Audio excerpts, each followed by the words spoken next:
กาสบายดีเนาะตอนแรกตอนนี้ก็ค้ำแล้วเนาะ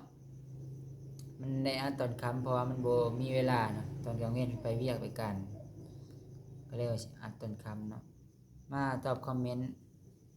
ของอ่าพี่น้องเนาะที่สอบถามเข้ามาว่าบอกบอกวิธีเบิ่งไก่มาแน่ว่าเบิ่งแนวใดว่ามื้อนี้ก็สิหาเวลามาอัดให้เบิ่งมาบอกเนาะวิธีมาอันวิธีเบิ่งไก่มานี้แต่ละขายหรือว่าแต่ละตำราแต่ละบ่อนมันก็บ่คือกันเนาะแต่ว่ามันก็ส่วนหลายมันก็คล้ายๆคือกันแต่ว่ามันก็มีบ่ต่างเบิ่งบ่คือกันสำหรับคนที่เบิ่งเป็นหรือว่าขายอื่นก็เบิ่งบ่คือกันก็บ่ว่ากันเนาะ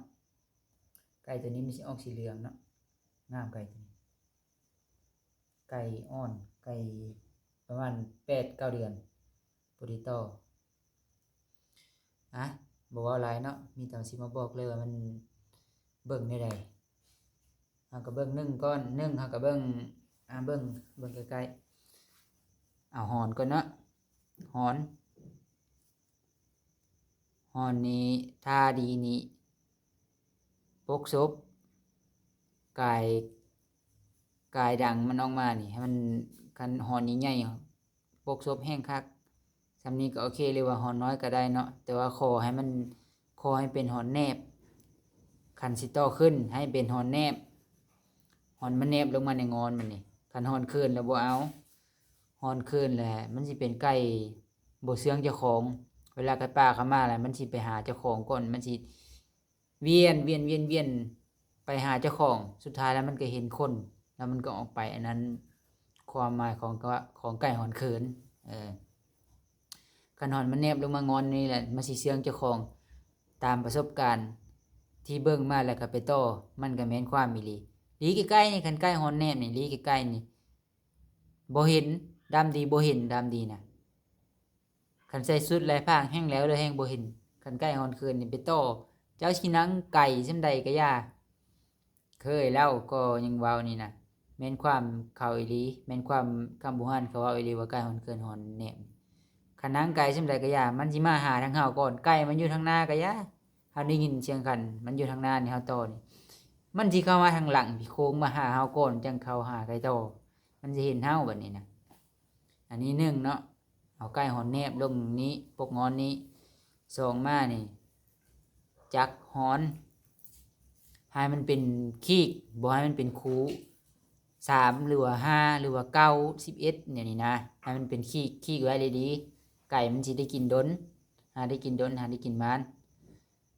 แล้วก็เบิ่งในหอนแล้วเนาะหาก็ได้2 3นี่หอนนี่ให้มันเป็นคันเว้าได้นี่ไก่นี่หอนเกียงแล้วก็มันสิเป็นโค้งเป็นทางเข้าในหอนไก่นี่นะก็ฮ้องว่าทางไก่เขาฮ้องว่าเห็นบ่อันตัวนี้นะหอนโค้งมันสิบ่ใหญ่ไก่หอนเกียงแห่งดีแล้วก็มีโค้งเขาฮ้องว่าทางไก่เขา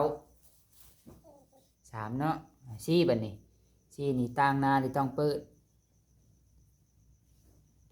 นี่ต่างนานี่ต้องเปิดนี่เปิดขึ้นในนี้นี่แล้วก็มีคนแดงๆอยู่ในนี้หลายๆนี่เขาว่าคนมาอยู่ในนี้คนเตือนๆแห้งคักเนาะ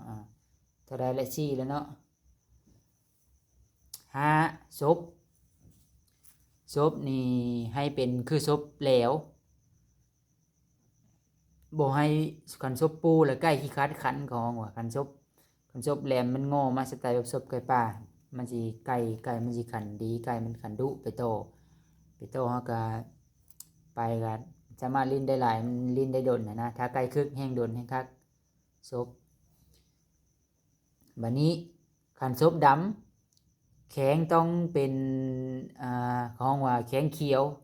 คันศพขาวและแข็งต้องดำคันตัดกันเท่าใดแห้งดีส่วนหลายไก่สมมุติว่าศพดำมันสิเป็นแข็งดำศพเขียวศพขาวมันสิเป็นแข็งเขียวอย่างนี้นะก็บ่สำคัญเพราะปานใดดอกอันนี้นะฮอดเท่าใดแหละเบิ่งจำบ่ได้มีแต่ว่าไปเรื่อยๆมีแต่พังเอาเนาะพี่น้องเนาะคนคิ้วเนาะบัดนี้นะคนคิ้วดกเท่าใดแห้งดีมันงอซองขึ้นมาน่ะซักกระหอนนี่แห้งดีเนาะไก่น่ะคนบ่ดกบ่ได้ตัวนี้ ถ้าคนดกๆแห้งคักยาวๆซักหอนนี่แห้งได้กินดนนะแห้งกินหลายโตไก่เบิ่งทั้งหัวเนาะจบแล้วบัดนี้ดอกเหล้าของว่าดอกเหล้ามันนี่ทางนี้หน้าห่างมันนี่ถ้ามันลายเท่าไรแห้งดีของว่าเสลยไก่ดอกเหล้ามันนี่เนาะอันนี้บ่ลายปานใดไก่ตัวนี้บัดนี้หางละพัด7ข้างละ7นับเบิ่งหางไก่ป้าจำนั่นแหละหางไก่ป้ามันจำได้โอเคเนาะต่อมาการหางไส้หรือว่าหางกระทุยนี่สีแดงหรือว่าสีทองของว่าการของว่าไก่การหางแดงมานไก่ตัวนั้นก็ได้อันนี้ก็แดงเนาะมันเป็นหางสีทองตัวนี้นะค่อยมีไก่ตัวหนึ่งแดงคู่เส้นเลยนับแต่หางกระทุยหางย่อยลงไปนี่แดงเบิดค่ากิริไก่ตัวนั้นแต่ว่าค่อยแบ่งไปแล้วแบ่งให้ข้าเจ้าเลยเขาโคน้ำต่อมามันสิเป็นแข็งเนาะบัดนี้เนาะให้เบิ่งแข็ง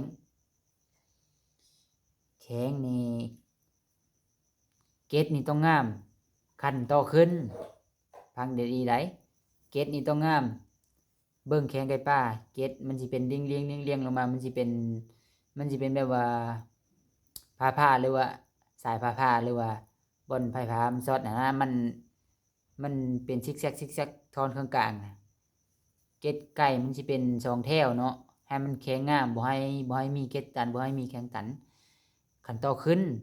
ขันต่อปืนแข็งตันก็ได้พอมันเข้ามาเนี่ยบ่ได้หาว่าสิเข้ามาคุ้งนะเข้ามาอะไรก็ยิงเลยนะขันไก่ต่อขึ้นนี่ต้องไก่ซั่วต้องหมานต้องคักมันจังต่อขึ้นได้ขันไปเจอบ่นว่าไก่เขากวนหลายเขายิงหลายเนี่ยโอ้ขันไก่บ่มาจ้างก็บ่ได้กินแข็งนี่ต้องงามนะเบิ่งให้เบิ่งใกล้ๆก่อนจังได๋สิบ่เห็นบ่ฮู้เบิ่งแนวใดคนที่ยังบ่เคยเบิ่งว่ามืดอันนี้กันเนาะ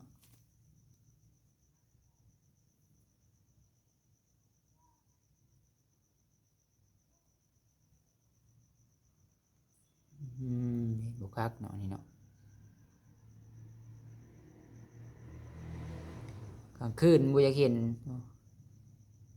มันเป็นช่องแถวเกล็ดแข็งเลยบ่ให้มีเกล็ดตันอยู่เครื่องกลางนะให้มันงามเลยแข็งบัดนี้ต่อมาเดือ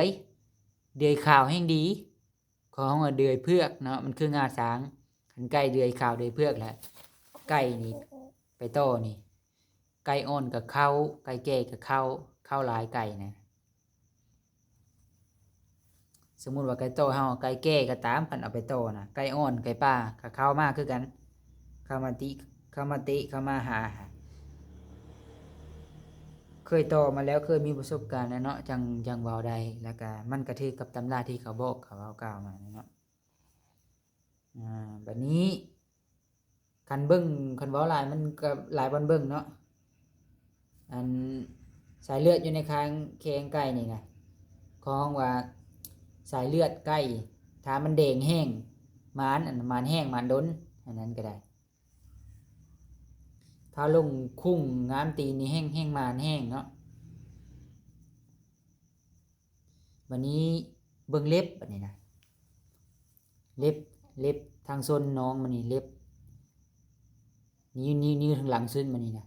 คันเล็บขอเข้ามานะเล็บไก่สลามมันสิเป็นแบบว่ายาวออกไปแล้วโค้งลงนิดนึงให้มันเป็นแบบสไตล์เล็บแหลวเล็บนกเขามันขอกับคืนขึ้นมาไหนแห้งดีไก่วันนี้มาเบิ่งยังบ่เบิดนำมาเบิ่งเกตติดต่อเกตทางน้ำนี่นะเกตกำไรก็ฮ้อเกตกำไรมันสิเป็นแบบว่าเกตมันสิเป็นเกตใหญ่ล้วนเลยมันสิตันยึดแขนไก่มันเป็นเกตเดียวเลยเขาเกตกำไรเนาะมีเกตกำไรแห่งดีเนาะแล้วก็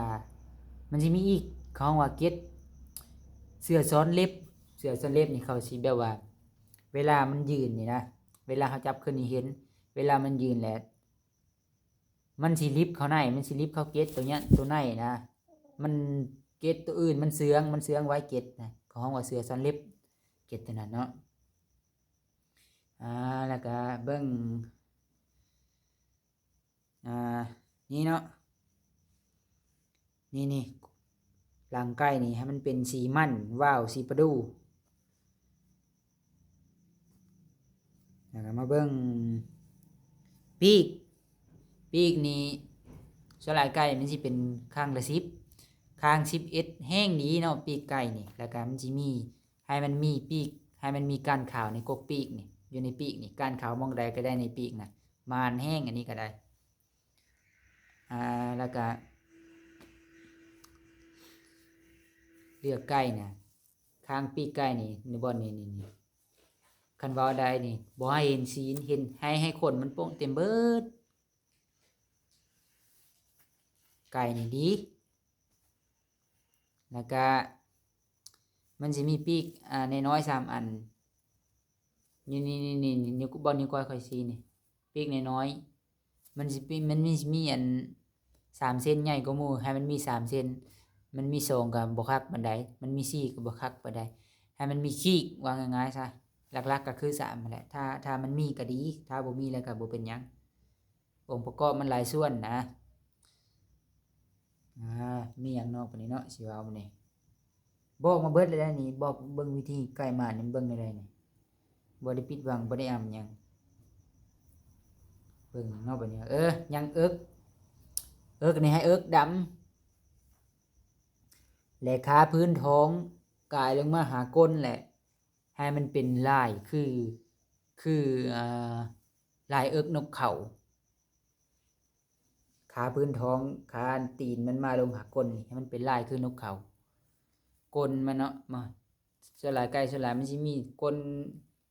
ลายคือนกเขาเห็นบ่นี่ตัวนี้มันลายบ่แห้งคันท่าให้มันดีให้มันลายตะเอิกมันลงมาหาก้นนี่โอ้ยไก่นี่บ่อยากว้าวเลยเลี้ยงมัน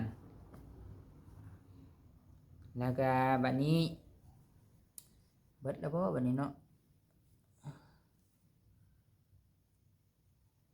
ยังเนาะปีกเวลามันยืนปีกนี่เวลายืนนี่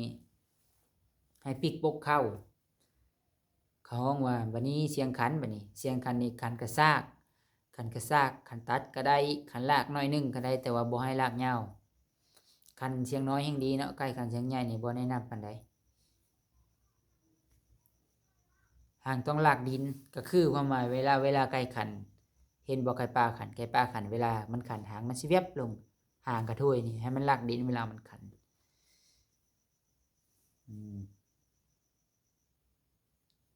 สีนี่บ่สำคัญเนาะไก่นี่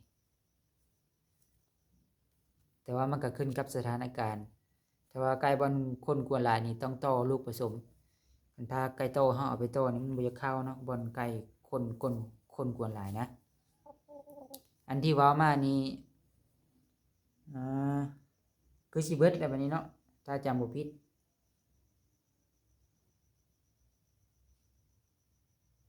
แล้วก็ยังอันนึงลืมไปพี่น้องโดนกระยามันเนาะความรู้ทั้งนั้นอันนึงมันสิอยู่ในอัน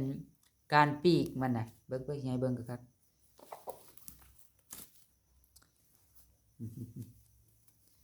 อยู่ในปีกดำมันนี่เนาะปีกแดงเราบ่เอานับเบิ่งในปีกดำมันนี่ในการปีกมันนี่มันสิมีจุดขาวๆนะของว่าซะเลยไก่ถ้ามีลายแสดงแห่งดีเนาะซะเลยไก่ของว่าซะเลยไก่ที่ว่ามาข้างเทิงนี่ถ้ามีครบแบบนี้นี่โอ้ยมานสุดๆแต่ว่าไก่นี่มันสิมีบ่ถึงขนาดนี้ว่าง่ายๆซะเวลาซื้ออันเลือกซื้อไก่นี่ให้มันมีแนวใดแนวหนึ่งที่บอกไปนี้ให้มันมีจัก 2-3 อย่างบ่ถ้ามีสำนั้นก็โอเคแหละก็ถือว่าได้กินถ้ามันมีครบแบบที่ค่อยว่ามานี่บ่อยากสิเว้าเลยความหมายเนาะหลักๆเลือกไก่ซื้อไก่นี่เบิ่งหอนให้เบิ่งหอนให้หอนแนบหอนปกงอนจักหอนจักไก่นี่มี5ให้มันคีกดีที่สุดแล้วก็มันมีข้องหอนเนาะหอนเกียงขนคิ้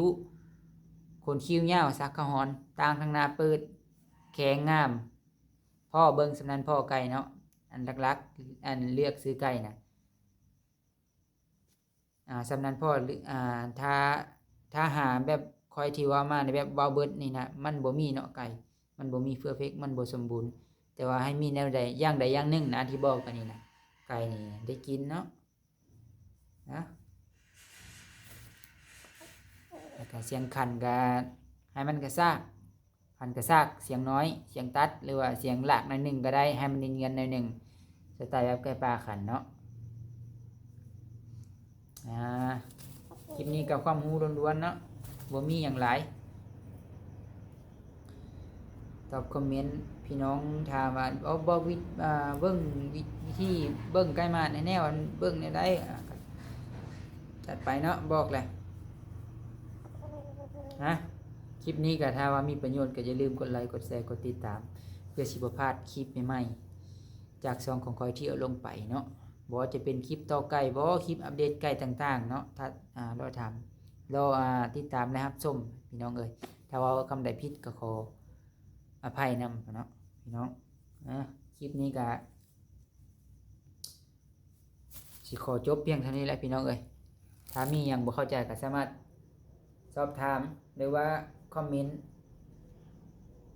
อยู่ใน YouTube ของช่องของข้าพเจ้าได้เนาะลาพี่น้องไปก่อนขอขอบใจ